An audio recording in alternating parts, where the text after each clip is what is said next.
평생 지켜드릴게요. 내가 받는 연금도 하나은행. 믿을 수 있는 내 편은 하나. 있잖아, 난 연금 같은 건 잘 몰라. 입금 안 해놓고 관리도 안 하는 복잡하고 어려운 연금. 있잖아, 난 퇴직연금도 잘 몰라. 누군가 관리 좀 해주면 좋겠어. 어디다 맡겨볼까? 연금하면 하나은행, 너도 나도 하나은행, 모두 함께 하나은행. 연금하면 하나은행, 퇴직연금 하나은행, IRP 하나은행, 모두 함께 하나은행. 연금하면 하나은행. 퇴직연금 하나은행으로 미션 클리어. 지금처럼 인생의 행복을 이어나가고 싶은 한 분 한 분의 마음. 평생 지켜드리고 싶어요. 손님의 소중한 연금도 하나은행이 평생 지켜드릴게요. 내가 받는 연금도 하나은행. 믿을 수 있는 내 편은 하나. 있잖아, 난 연금 같은 건 잘 몰라. 입금만 해놓고 관리도 안 하는 복잡하고 어려운 연금. 있잖아, 난 퇴직연금도 잘 몰라. 누군가 관리 좀 해주면 좋겠어. 어디다 맡겨볼까? 연금하면 하나은행, 너도 나도 하나은행, 모두 함께 하나은행. 연금하면 하나은행, 퇴직연금 하나은행, IRP 하나은행, 모두 함께 하나은행. 연금하면 하나은행. 퇴직연금 하나은행으로 미션 클리어. 지금처럼 인생의 행복을 이어나가고 싶은 한 분 한 분의 마음. 평생 지켜드리고 싶어요. 손님의 소중한 연금도 하나은행이 평생 지켜드릴게요. 내가 받는 연금도 하나은행. 믿을 수 있는 내 편은 하나. 있잖아, 난 연금 같은 건 잘 몰라. 입금만 해놓고 관리도 안 하는 복잡하고 어려운. 있잖아, 난 연금 같은 건 잘 몰라. 입금만 해놓고 관리도 안 하는 복잡하고 어려운 연금. Good afternoon, everyone. I hope you are enjoying the conference. My name is Ji Hee Han, teaching English poetry and applied humanities at Gyeongsang National University in Jinju. It is my great honor to introduce our last keynote speaker, Professor Sandra Berman, a leading scholar in comparative literature, translation studies, and poetic theory. In fact, she does not need any introduction because she is the one and only Sandra Berman. Still, I'd like to attempt to introduce her briefly. She chaired the Department of Comparative Literature for 12 years at Princeton University, co-founded the program in translation and intercultural communication, and led the President's Working Group on the Bridge Year program. She completed her terms as the president of the American Comparative Literature Association and the International Comparative Literature Association. About her academic publications and contributions, I'd like to dedicate my sonnet, although not perfect, to commemorate 37 years of her landmark book, The Sonnet Over Time. The title, To Sandra Berman Giving a Speech in a Summer's Day. Shall I compare thee to a mount of blue and lore? Though titles fade, thy leafy words shall stay green. Thy fount of thought shall flow forevermore, as scholars tread by thy path where the light of wisdom is seen. The silken thread of sonnets thou hast spun, embroider the lines of poets across the sphere. With firm ethics and respect for cultures not thine own, thy hands bring distant voices nearer and nearer. Poised ever in the shining end zone light, thou readest the cracks where silence dares to hide. Transcending histories and disciplines in flight, thou dost rekindle our faith in humankind. So long as men can breathe or eyes can see, so long live thy name, and thy keynote gives life to us, waiting for your lead today. Professor Berman will give her speech for 35 to 40 minutes. Then we will have time for questions and answers. Please join me in welcoming Professor Sandra Berman.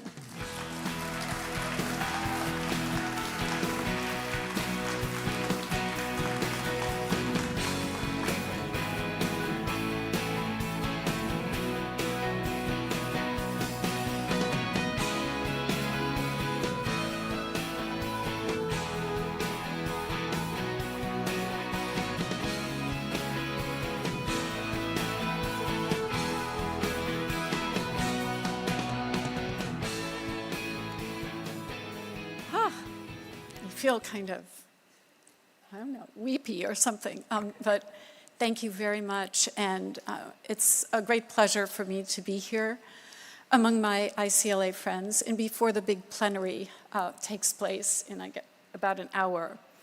So I will plan to speak around 40 minutes, and then we'll have time for question and answer, which I look forward to. As you'll see, I have some questions that remain open. So, in 2008, Gugi Wacheongo wrote, "Translation seen as conversation, for conversation assumes equality among the speakers, is clearly the language of languages, the language that all languages should speak. Thus we should move into a world where this common language of languages is alive and well and recognized in our everyday lives. Translation between the dominant languages and marginalized languages, translation between marginalized languages and other marginalized languages, translation as the common language of languages should go a long way towards enabling dialogues among the different world cultures, large or small. In contrast to Western self-aggrandizing globalization, we could create a better cultural foundation for egalitarian globalism." This is a text that has continued to echo in my mind since I read it back in 2008, and indeed it seems ever more important in the years since its publication. It's made me think very often of translation as dialogue and reciprocity, as a practice that can work against self-aggrandizing globalization and toward a more egalitarian globalism.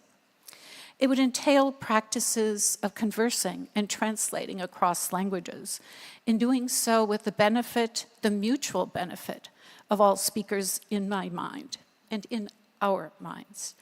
True, this can seem like a really unlikely prospect in our current moment of growing inequalities of all kinds, including of languages. Yet perhaps embracing it is all the more important for this reason. After all, the quote I just referred to is not an idealist's dream. It emerges from Gugi's own keenly felt and suffered experience of his colonial context in Africa and beyond. We know that English now holds the top position as lingua franca and that the US controls much of the globalized world market in publishing. Spanish and Mandarin Chinese are also dominant languages in the global circulation of texts and often named as eventual successors to English. Others are all considered more, quote, peripheral, I really don't like that word, to these centers with many languages elsewhere, seldom even mentioned. All this is really important to acknowledge and to teach. Yet, in the last couple of decades, work being done in translation studies as well as in world literature has, I think, produced some grounds to take seriously Gugi's more dialogical sense of translation and his hopes for it, as a possibility, and to open our research toward greater pluralism. Perhaps like others in the ICLA, I've contemplated this while working on various research projects. For me, it's been on articles on language translation and migration, but also a larger collaborative venture I've begun on the resistance poetry of Renee Char and its many surprisingly diverse translations. So over the next 40 minutes, I'd like to mention something about these efforts as they relate to contemporary modalities in translation studies that I believe do have potential to expand our views of translation as conversation and of reciprocity as well. One is the interest in translanguaging that Wen-Jen spoke so powerfully about, a new and important current in linguistics that I'm sure many of you have heard of. For through this, we gain clearer insight into creative meaning-making in a global context, in everyday life and in art. A second modality I'd mention is the concept of untranslatability, those words, phrases, or texts that are especially difficult to render in a different language, but that, for that very reason, can provoke numerous translations, and particularly creative and pluralistic ones in certain kinds of poetry. The third modality is based on metaphors by Matthew Reynolds, one of our ICLA leaders here, prismatic translation and critical translation. Prismatic translation describes the way translation tends toward a multiplicity of translations. Critical translation describes our own work as critics, as a sort of translation as well, to think of them that way, in the sense that our critical work represents our findings for new audiences and new interpretations and questions. This can, of course, be done with egalitarian sharing and dialogue in mind, which is what we would hope. But taken seriously, these current modalities can lead not only to more open and more relational critical projects, perhaps they can also expand some of our Western meta-narratives about language and translation to include some essential counterpoints and nuance in which translators and translations can take a more visible role. Now, this is a lot to propose. I won't get through it all, so let me begin. Well, the first thing, translation migration and the art of translanguaging. Over the past decade, my attention and research has often been drawn to how language and translation affect the lives of those who move through and settle in other cultures, or hope to do so, and how in turn human mobility affects language, modes of belonging, knowledge, and art. And though it's clearly essential to keep track of new global government data and restrictions, as well as formal language and translation services available to migrant populations or not, it seems to me to be also important to heighten our awareness about the less formal language making that occurs in Aktu, performed in everyday life by all of us, but often particularly evident in mobile populations, and I think as well in certain kinds of art. So enter translanguaging. This contemporary current in linguistics has been fertilizing translation studies with new insights into meaning-making, individual translator repertoires, and the keen awareness that every language is multilingual, as Wen was saying, as well as intertextual. Translanguaging are often just languaging. In both cases, the verbal form is really important, is generally defined as a dialogical process of making meaning and producing knowledge. In translanguaging, the a priori, very importantly, is not an abstract and bounded language system or code, but the lived linguistic activity and the particular repertoire of texts and languages that live in the user's mind. Translanguaging sets into relief the presence within this process of words from different named languages, but also from different dialects, different intralingual registers, and at times visual and phonic media to make needs and meanings known. Translanguaging, and I think of it as an ever-inventive, creative aspect of language, belongs to us all as language belongs to us all. And it's a very good background to keep in our minds as we're thinking about global translation, or at least it is for me. As comparative literature scholars, we can quite easily find examples of translanguaging activity in literary texts. As a US scholar, I often think of some of the work of Jhumpa Lahiri in Other Words when she's talking about questions of belonging in Italian and English and Bengali, and also her text about translating myself and others. But another text with much to teach about translanguaging and not as well known is one that Alexander Heyman wrote, and it's called The World and All That It Holds. Translanguaging actually structures this text about migration in a variety of ways as the narrative voice engages with a number of characters, especially its hero Pinto, who speaks from a multilingual repertoire, including Bosnian, Spanish, and German, and occasionally other languages as well. Turkish appears a number of times. Often, migration, translation, and translanguaging act within the novel quite dramatically, as in this passage. Ever since he woke up in the hospital and Isaac Abramovich welcomed him back to the world, Pinto spoke in Bosnian to him, while the good doctor spoke back in Russian. From the beginning, they would pick the words from the other's language and insert them in their sentences as they exchanged and learned them. Pinto sometimes clandestinely imported Spanish, just as Isaac Abramovich smuggled in Yiddish words, while Osman added Arabic words he had learned in mosque. Over time, they developed their own pidgin, and they understood one another perfectly. So that's a very dramatic and sort of clear sense of one kind of translanguaging, but it's pretty powerful.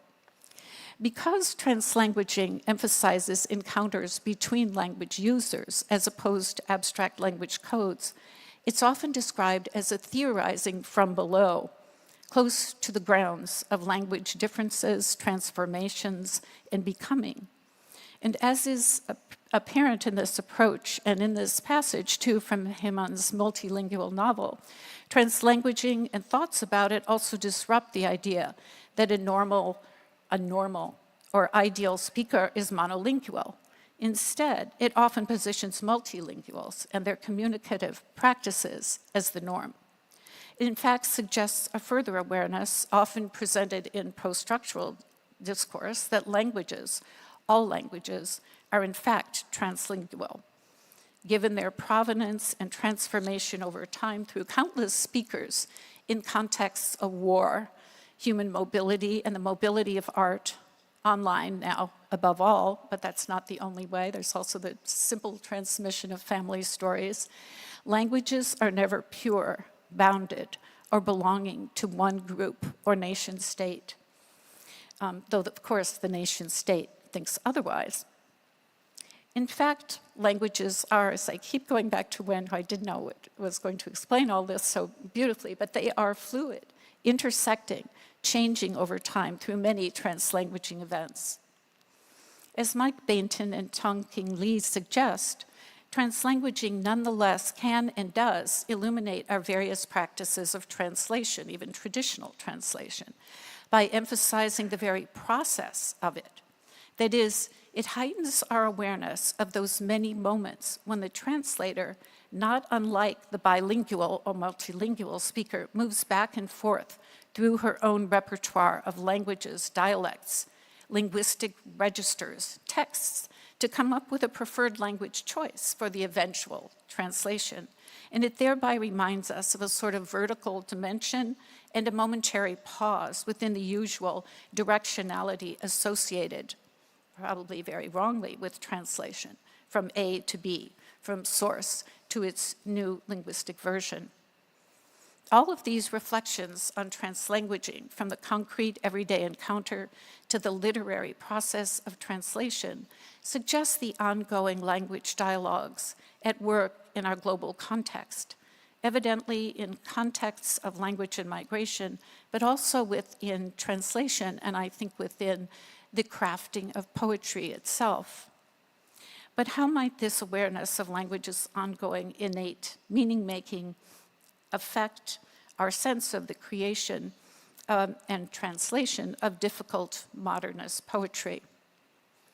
This is something that my own research, not on language and migration, but on that second ongoing project I mentioned about the many translations of René Char, has been considering.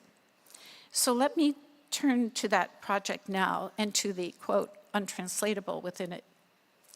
In our project, tentatively titled Poetry and War, Translating the Untranslatable Wartime Poetry of René Char, or I'll call it the Char Project for short, we begin with a deep dive into the life and afterlife of an unusual and in many ways extraordinary poetic text, René Char's Feuilles d'Hypnose, in English, Leaves of Hypnose. It's a text that's been termed untranslatable even by native French speakers, even by some of my French friends. And it was first drafted during World War II, 1943-44 are the dates Char writes on the cover, while the poet was leading a division of the armed French resistance on the Maquis. Throughout this work of 237 short entries or notes, we find an often disconcerting, sometimes quite impenetrable, though deeply moving text. And if we ask why it is or has been called untranslatable, we can easily find at least two reasons. War is itself indescribable, unnameable. And Char believed this, he says as much. But the poetry describing war can also become untranslatable due to its own unseizable form and its many ambiguities. For instance, the text is built through juxtaposed poetic genres, and I was thinking about this when Icla was talking about the French desire to keep to one genre, even within poetry, which is true, the sonnet or whatever it might be. But here we have the opposite of that. We have prose poems, fragments, aphorisms, wartime vignettes, dialogues between the poet and his partisans. There's a lot of actual dialogue with everyday speech in it, with himself and the reader. It incorporates wartime terms, code names, pseudonyms, brief, equivocal radio messages, and throughout there are abrupt changes in register. Grammatical uncertainties abound. Metaphorical leaps are everywhere, and neologisms like the unhoped for or the living impossible are always around the corner. The whole is presented with a lack of chronology. There's no sense of where you are in time. You only know that time is askew. And there's a plenitude of silence, frequent ellipses, and between poem to poem, the blanks of the page, space to imagine and to feel, all come together through what might be called, or I would call, a poetic translanguaging, a fusion of these many language possibilities into a mysterious poetic idiolect that's often a challenge, and at times at least can seem untranslatable. And yet, here's the paradox. Char's text, though deemed untranslatable when first published, was soon followed by a significant number of translations. They continue to this day into more than 30 languages. I have a student translating right now into Kinyarwanda. I think that is very interesting. Largely from Europe, the Middle East, Latin America, Asia, including South Korean, Chinese, Japanese translations, and also, and this is probably the most amazing, into art. There are illuminated manuscripts with Char's handwritten rewritings of some of his poems. They are illustrated by Picasso, Miro, Wilfredo Lam, Vieira da Silva, Giacometti, Browner, Braque, and 20 more. There are sculptures, several translations into abstract renditions in stone. There are films, theatrical readings, and even musical scores, the most famous by Boulez.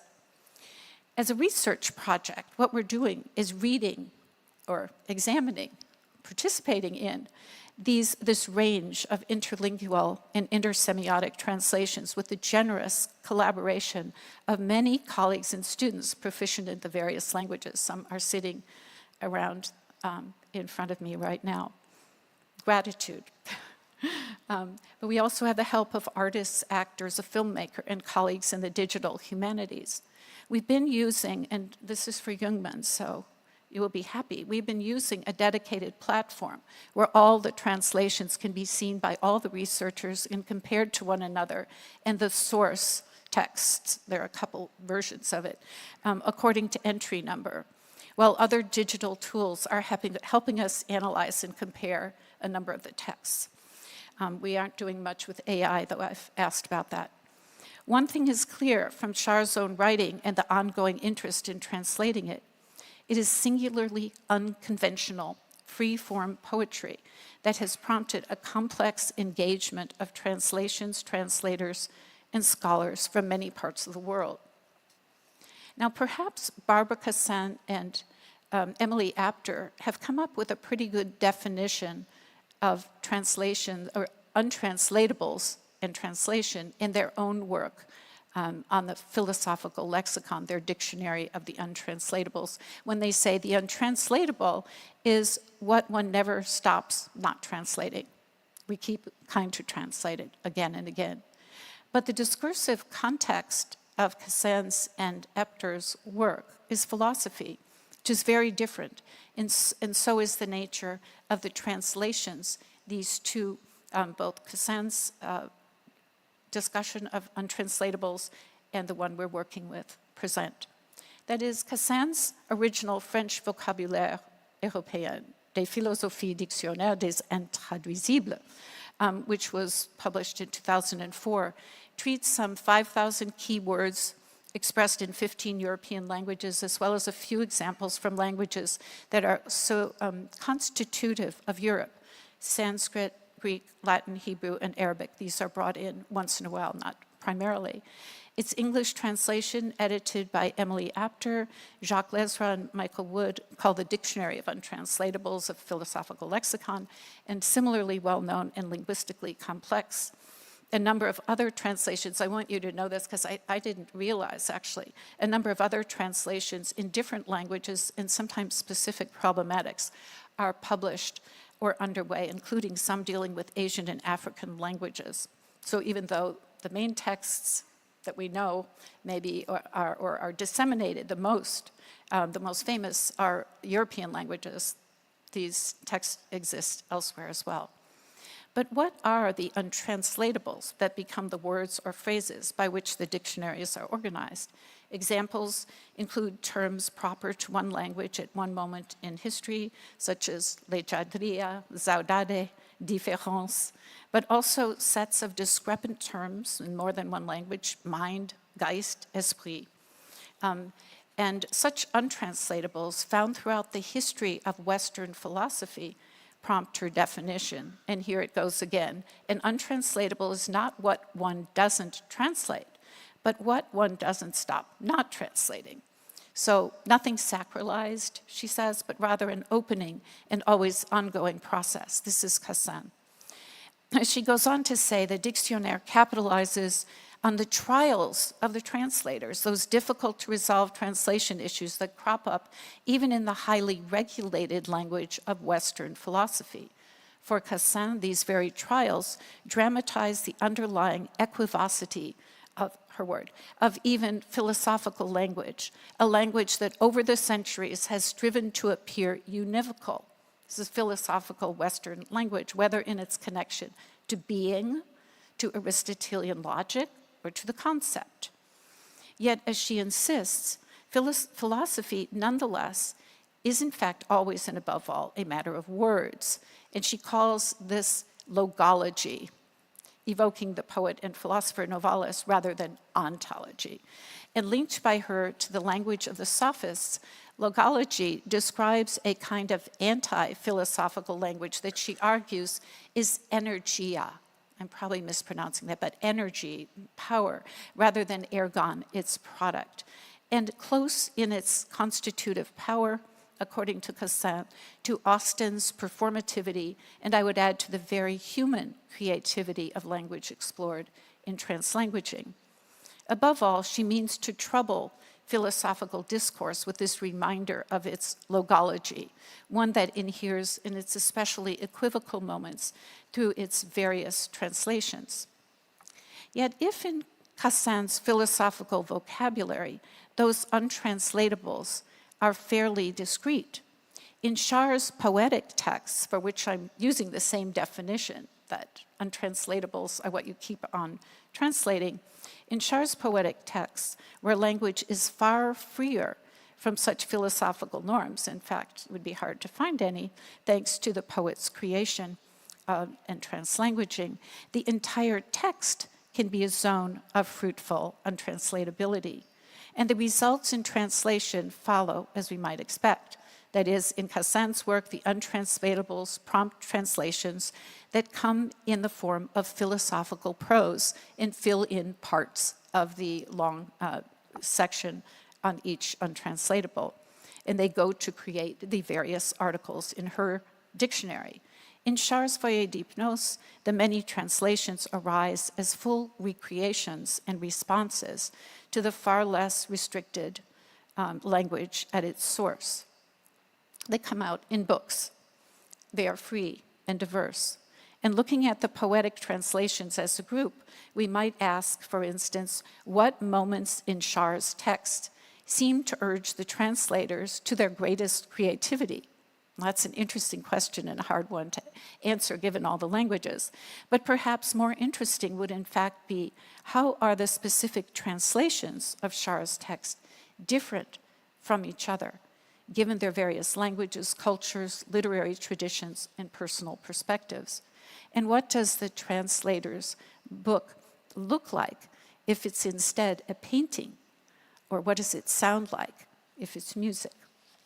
In any case, these translational responses to Char's poetry produce on their own a really compelling dialogue of texts and translations that are worth attending to. They reveal striking new insights into Char's text and produce intriguing poetic language. Some emerge from dominant languages, others from marginalized languages, and some are by well-known poets and artists, others by nearly anonymous figures, but all are equally important to this grand poetic dialogue. So part of our work as a group of researchers will be to share this creative conversation. But how? With what critical and creative tools? And here I come to prismatic translation and critical translation and beyond. Because as we consider the issue of how to present this work of many translations and many different translations, but of the same text, I want to turn in conclusion to the writings of Matthew Reynolds, whose recent publications, primarily Prismatic Translation, Prismatic Jane Eyre, and some recent important articles, set into relief some of the issues in my own project while offering much to today's scholars of translation and comparative literature. So I'm just going to highlight two metaphors, the ones I mentioned earlier, both from his recent work. First, the metaphor of prismatic translation, since it describes so well the many translations of Char's texts. And secondly, critical translation, since this reminds us of the translational nature of our own scholarly discussions. So prismatic translation is a new and I think helpful metaphor for understanding translation and its inevitable plurality. Rather than seeing translation as a channel, and this is about poetic translation or literary translation. Matthew Reynolds very carefully describes that other sorts of translation must depend on common understandings of equivalent terms. For instance, legal translation that my husband's very involved in, translations for some conferences at the UN, things like that. But we're talking about literary translation. So rather than seeing translation in this more artistic sense as a channel between one language and another with pure equivalence as a goal, we might, that is, see translation as a prism, an opening of the innate plural, signifying potential of the source text and a spreading of this into multiple versions, each continuous with the source, though different from it. I'm quoting that. This heightens the sense of interactive discovery and co-creation within translation, especially rather than what scholars now agree is a hopeless search for exact equivalence, and that has gone a ways back. The metaphor picks up on a lot of current translation studies work, synthesizing it and extending it fruitfully and very generously. I believe it quite clearly describes the many puzzling translations that we see in the Shar project that themselves explore in such individual ways the poetry at its source. It also suggests the underlying creative energia or the languaging on which this poetry, as well as its translations, seem to rely. Now, critical translation is the other metaphor, reminding us as scholars to see our writing as indeed another translation or representation and interpretation of the texts we analyze. And Reynolds suggests 7 aims that might be useful to think about in this, and all are helpful. But as we turn in conclusion now to our Shar project, I'll mention only 4 at this point, and they all seem particularly important to me. First, collaboration. This is about a research project. Collaborating widely seems to me essential. The Shar group began, in fact, through a conversation I happened to have with 2 international postdocs in a program I was running at Princeton. One had actually worked with Matthew, although I didn't know that at the time, on the prismatic Jane Eyre. And these 2 young scholars will continue as co-authors and editors of our research when it becomes a book. But by now, the research group has greatly expanded and includes many colleagues and graduate students at Princeton and internationally who will help ensure language proficiencies are met, and also diverse theoretical insights are included in the work we do. So that's one, and I totally agree that collaboration is essential these days to a lot of projects. I mean, it never hurts, but some you absolutely need it in, and this is one. Secondly, multilingual close readings. In dealing with these 20th and 21st century texts, most of which are still protected by copyright, so we can't simply upload them for public viewing, unfortunately, our multilingual close readings will be the best way to learn and share something about the individual translations. 3, multimodal presentation. And again, this for Jungmann.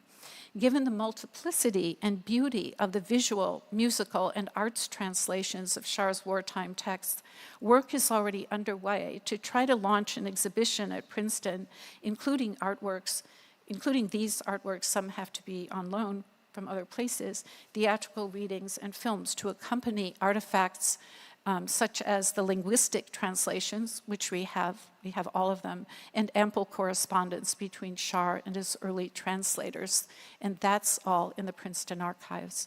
Our plans for this exhibition include an online presentation of the whole. So, number 4, in addition, as part of Reynolds' aim to include what he calls grounded individual readings of different sorts, we might want to research whatever our collaborators think is important, because that's kind of the point of that section, I think. I'd like to urge that some of them think about why and how, or maybe I will, these individual translators chose to translate and then to publish their translations. That is, not that they're bad, that's not what I mean. That is, as far as we know, these texts were not generated by publishing houses or states for profit.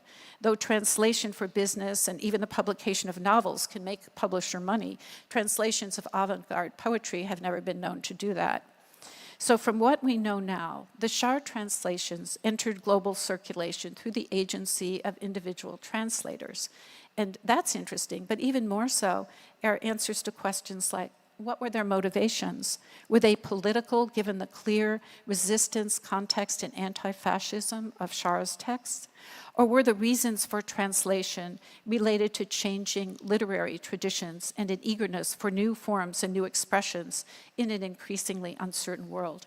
Or was it friendship, love, or deep interest in one another's work that motivated the translations, as seemed to be the case for some of the illuminated manuscripts?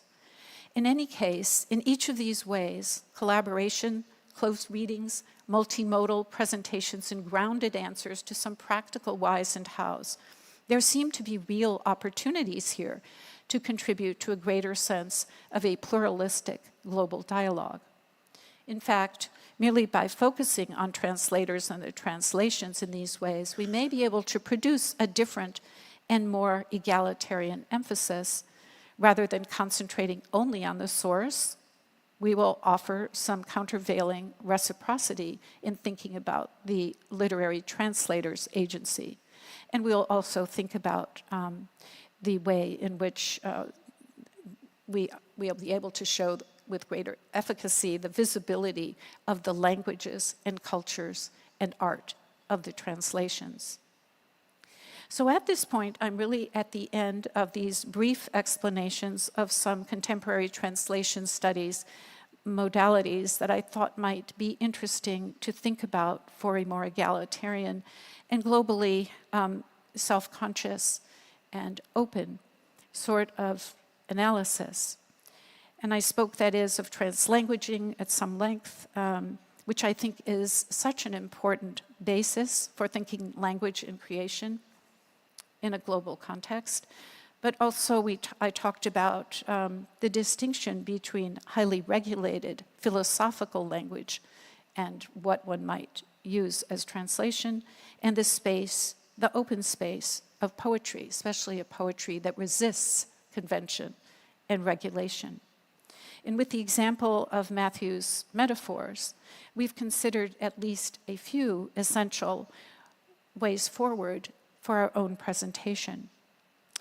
Yet, I want to tell you, we're between the beginning and the midpoint of our SHAR project, and there's still time to describe and define, question, and change as we think of ways toward enabling an egalitarian dialogue through translation, including our own as writers. And in that spirit, I think it's probably time for me to stop speaking and to hear your own questions and comments. I don't know what the time is, but yeah. Okay, thank you.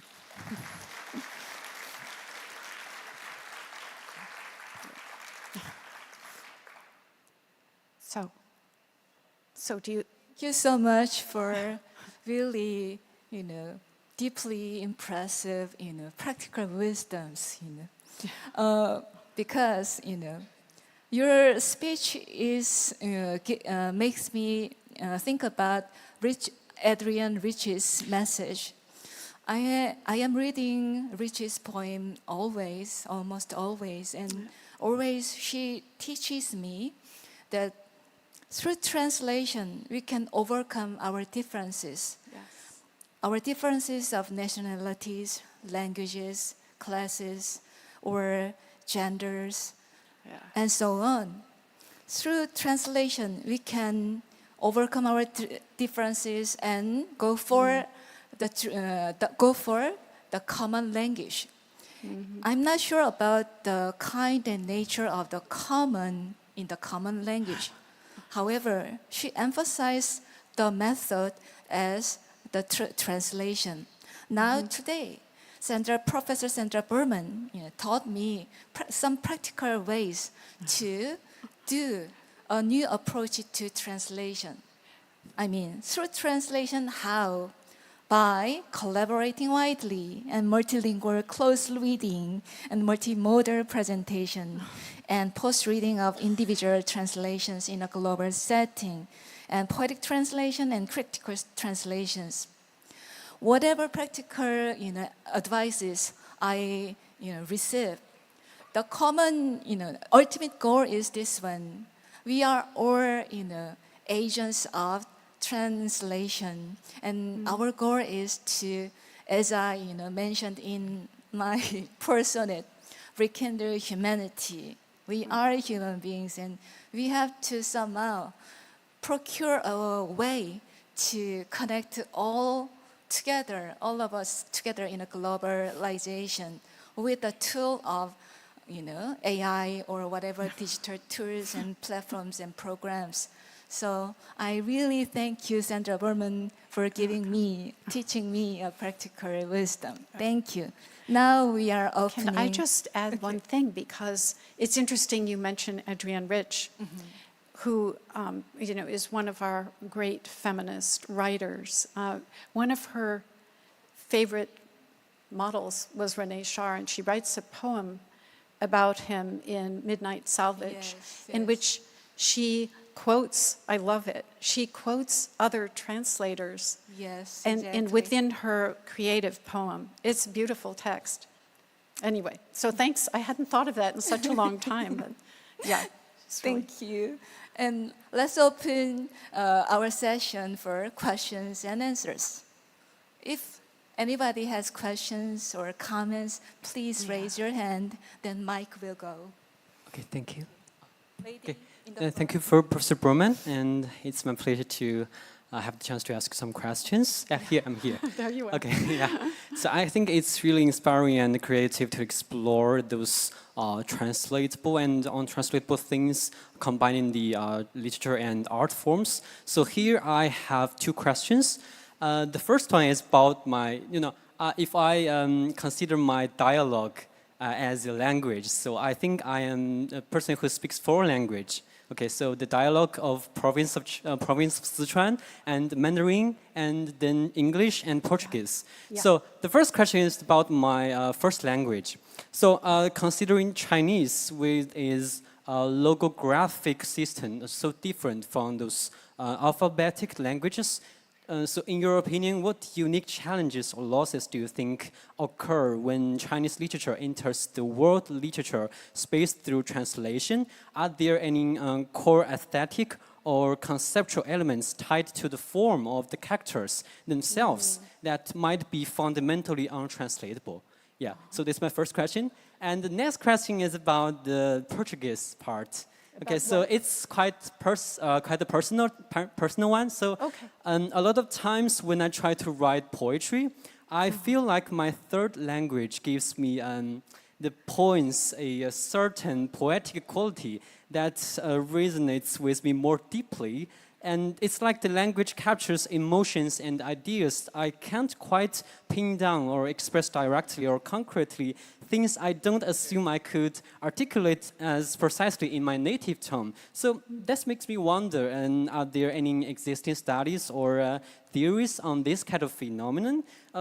Could it be that distance between me, myself, and with the third language creates a kind of ambiguity that aligns me with the nature of the poetry, or are there any kind of possible explanations? So that's all. Thank you. Oh my goodness, what questions. The first one about translating Chinese poetry and therefore the script being so different and so beautiful and so important to the overall conception of the text. I don't know. I see one of my colleagues here, Hans Sassi, who could answer your question, I think, very well. And so I'd like to get you guys together after. And it's a good thing. It's a way to get mentoring going, within this group.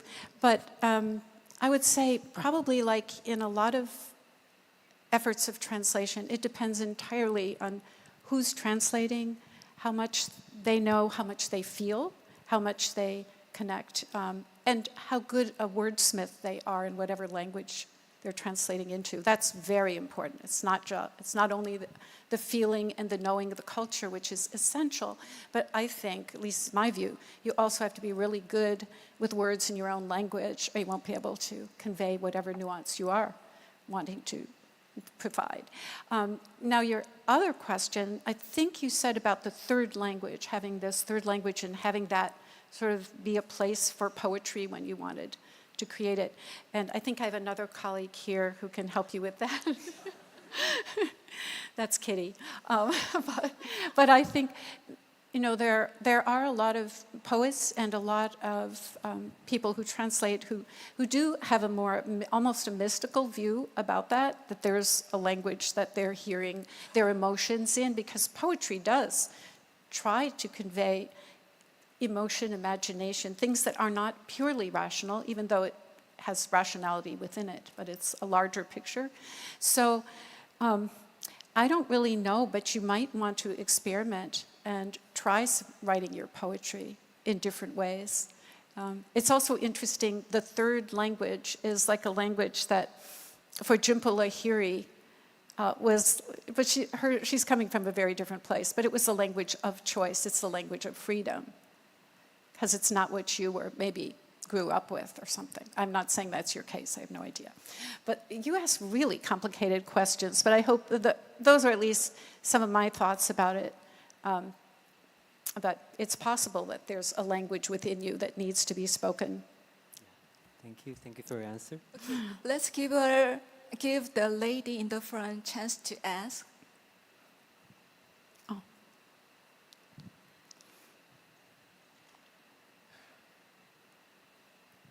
What an admirable lecture. My question is about the way in which you're articulating what is intermedial, the translations by artists, and how are you really working as a group? How are you organizing this? Well, we haven't, to be honest, we haven't done that much with the media yet. I just had a conference at Princeton, and we did have a woman who knows these paintings well from Greece, because she knows the family that was kind of the intermediary for Char and a lot of these artists at the beginning. So we haven't, that's one reason, I mean, we haven't done that much with the art. The main reason is that these texts that I'm talking about, that are breathtakingly beautiful, are in the Bibliothèque Nationale in a special little place. They're not online. They're not disseminatable unless we ask permission, which I intend to, because I'd like to have some of these in our exposition. I've never seen anything like this. I mean, I started out as a Renaissance scholar, and I've seen illustrated and, you know, manuscripts that are illustrated, but this is where Char has published a poem within the Feuilles d'Hypnose, and then he takes that passage while he's alive, and he writes it on a canvas.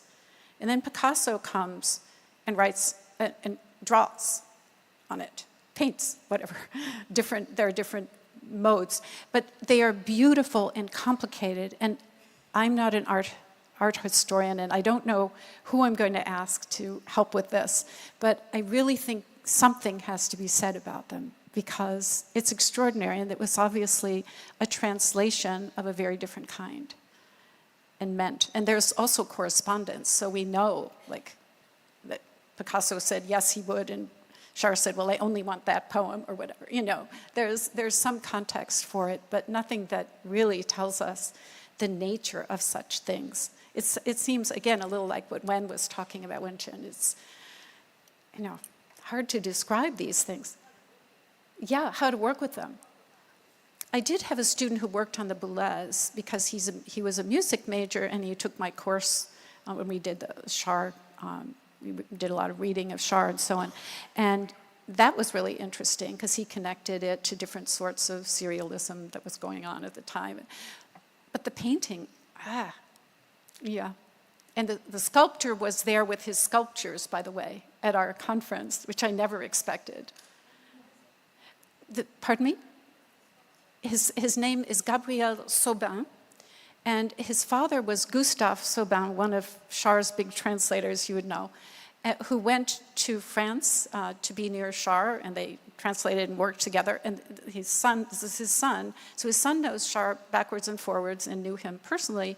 And so he brought 3 different variations on one text.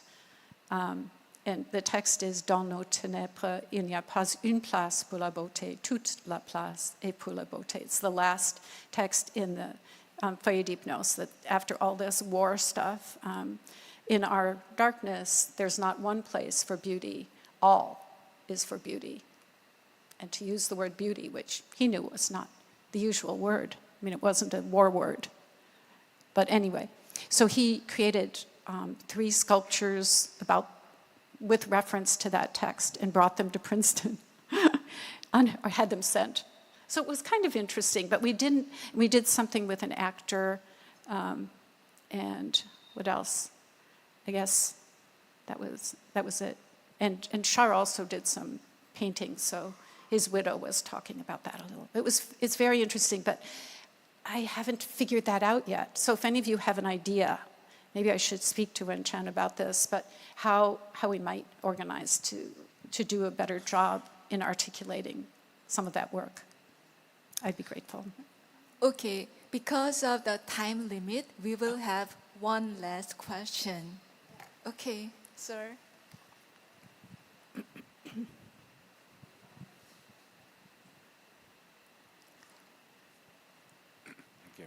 I'd also like to congratulate you on your address because it was encouraging to me. You said that collaboration is essential to many projects, and I'm engaged in a translation collaboration with a Chinese colleague of Chinese literature. I presented on our collaboration Monday. But my question concerns my citation of Damien Searles in my presentation. I don't know how familiar you are with Damien Searles, but he defines translation as a kind of reading of a work. Mm-hmm. And I wonder if you could relate that to the prismatic and critical translation theories that you mentioned. Do you think they're basically the same thing, a reading of a work and prismatic and because reading would be an interpretation. Yeah. Translation is a kind of interpretation. Does that relate to prismatic theories of translation and critical translation? Yeah, I think there's an extremely close relationship between reading and translating. Because in both cases, we take a text in, we think about it. When you're a reader, you don't have to come up with any particular interpretation, not word by word. But if you're a translator, you might have to do that. But reading is essential, in my view, and it wouldn't change or become less essential. It might become a lot more interesting when you're thinking about reading a set of prismatic translations, or when you're thinking of translation as prismatic, because each text you read as a translation probably connects in some, well, it would have to connect in some way to the Shar text. What does it connect to? What does it interpret and how?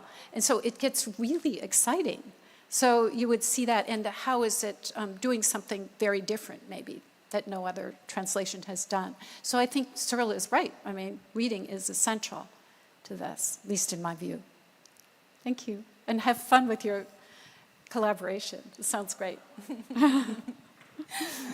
Okay, with this, we'd better wrap up the keynote session. Thank you, Professor Sandra Berman, and thank you, audience, for making this beautiful afternoon, sharing positive energies and camaraderie.